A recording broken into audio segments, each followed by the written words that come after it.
Salam, ini tanggal 3 Juli tahun 2024.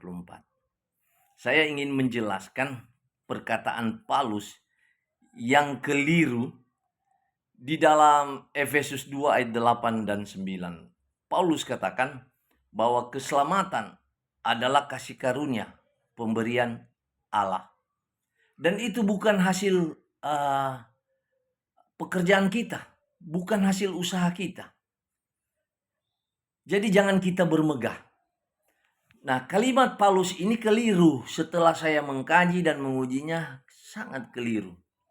Karena kalimat yang benar adalah bahwa karya salib Golgota bukanlah hasil usaha kita.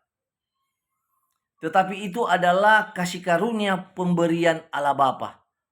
Maka janganlah kita bermegah. Mengapa saya mengatakan karya salib Golgota dan bukan keselamatan? Karena karya salib Golgota, kematian Yesua di salib Golgota, barulah memberikan pengampunan dosa dan belum memberikan kita keselamatan.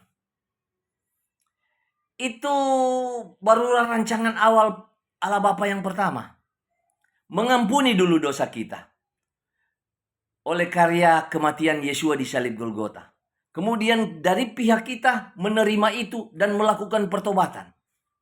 Melakukan hal-hal yang baik, hal-hal yang benar, hal-hal yang setia, adil, benar, dan setia kita lakukan.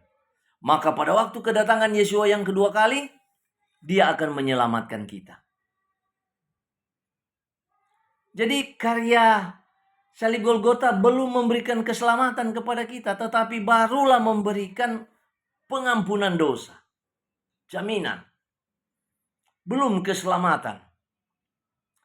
Nah, ketika Yesus datang kedua kali akan ada penghakiman dulu, diperiksa. Apakah saya banyak berbuat baik, adil, setia, dan benar? Saya selamat. Saya ditempatkan di sebelah kanan. Domba, Yesus katakan. Dan ketika kedapatan saya banyak berbuat jahat, tidak adil, tidak benar, tidak setia, saya berada di sebelah kiri sebagai kambing yang akan dibinasakan. Saya mau katakan, ajaran Paulus ini keliru. Sangat keliru. Kalau mengatakan bahwa karya salib Golgota itu sudah merupakan keselamatan, belum. Makanya banyak para pengkhotbah yang mengaku pengikut Kristus, mereka menginjil bahwa katakan bertobatlah dan sebagainya. Dan ayatnya banyak sekali di dalam Injil. Dikatakan bahwa karya kematian Yesua di salib Golgota memberikan pengertian kepada kita untuk pengampunan dosa. Ada beberapa keselamatan, tapi menurut saya itu ayat kontroversi yang salah. Kontroversi yang benar bahwa kematian Yesua di salib Golgota memberikan kita pengampunan dosa. Di mana kita sudah divonis mati ketika Adam dan Hawa berbuat salah, kita bisa hidup kekal ketika kita menerima jaminan pengampunan ini. Dan ketika Yesua datang kedua kali, barulah kita akan diselamatkan. Jika keselamatan, Paulus katakan keselamatan bukan hasil usaha kita, ajarannya ini sangat bertentangan dengan ajaran Yesua. Coba perhatikan, saya berikan ya. Anda baca ayat-ayatnya di atas, detail saya kasih ya. Yang di atas ini, yang di atas postingan saya. Yesua katakan bukan setiap orang yang berseru-seru kepadaku masuk dalam kerajaan Allah. Tetapi mereka yang melakukan kehendak Bapakku. Karena pada akhirnya mereka yang tidak melakukan kehendak Bapa, Yesua katakan, aku menolak kamu. Aku tidak kenal kamu. Karena engkau melakukan kejahatan. Jadi kita harus melakukan keselamatan kita dengan baik, adil, setia, dan benar agar kita selamat. Di dalam pengajaran yang lain, Yesua katakan perumpamaan tentang mendirikan rumah di atas batu dan pasir.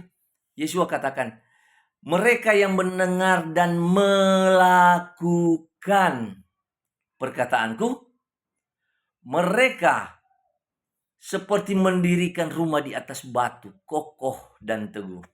Tetapi mereka yang tidak melakukan perkataanku, mereka seperti mendirikan rumah di atas pasir. Ketika banjir datang, roboh rumah itu. Jadi saudaraku, keselamatan harus kita kerjakan. Makanya kalau Anda baca juga ayat selanjutnya dari Paulus, Paulus katakan, kerjakanlah keselamatanmu dengan takut dan gentar.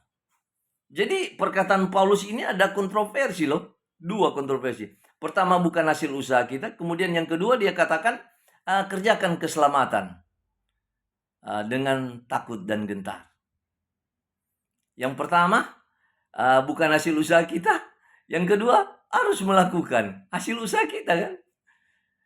Jadi ada banyak ajaran Paulus yang saya mau katakan kontroversi, keliru. Saya sudah punya data-datanya banyak. Anda mau debat dengan saya silakan. Saya suka supaya kita pertentangkan iman kita untuk mendapatkan kesatuan iman. Ya tentunya dengan cara baik, sopan, dan kita bersahabat untuk mendapatkan kesatuan iman itu. Oke? Ingat saudaraku, setan, si iblis berencana mengajarkan hal ini. Jangan melakukan kebaikan, jangan melakukan kebenaran, jangan melakukan keadilan, dan jangan melakukan kesetiaan supaya engkau selamat dan beriman saja.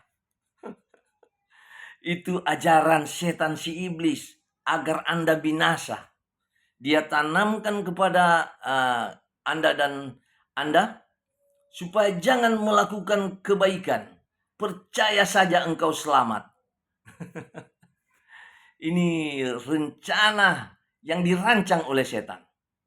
Sehingga mereka salah mengartikan pengertian-pengertian yang benar.